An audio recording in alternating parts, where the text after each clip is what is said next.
The NFL has recently approved a plan to expand the regular season to 17 games from the 16 that has been played for 43 years. Many are torn on this new schedule, but I don't think that it's overwhelmingly good or bad. From the player's perspective, this is another game for them to potentially get hurt and at worst have their career taken away from them. I do agree with that point because this extra game adds even more wear and tear on their body from an already brutal season. Many refute this by saying, well, they took away an extra preseason game. But in my eyes, that does not matter. Stars on a team really never see the field during the preseason, and even just starters may only play for a quarter or two. This move was a no-brainer for the ownership and management of the teams, though. Another regular season game for them is a lot more money in their pocket. But to me, I don't understand why people would be mad at the owners for wanting to get more money, since it directly affects the players, meaning that they would be getting larger contracts in the following years. For the fans, we are all rejoicing together. Another week of regular season football? Of course we will take it.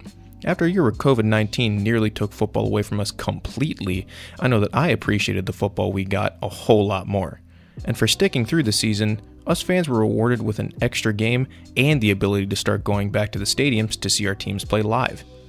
One last point I want to touch on is something that I don't hear many people actually talking about, and I'm quite surprised about it.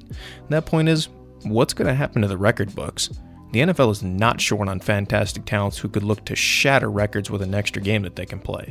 Players like Derrick Henry, Michael Thomas, and Patrick Mahomes are just a few players who have already broken records or gotten close to it. Henry just rushed for a little over 2,000 yards last season, and if he had the ability to play just one more game, I have no doubt in my mind that he beats Eric Dickerson's single-season rushing yards record. For a player who has already broken a record in Michael Thomas, that extra game could have taken the receptions record that he already broke by 6 and turned it into one of those records we may never see get touched again. Overall, I think after the season's been played out and we see how it goes, I don't think that many people will be complaining about it.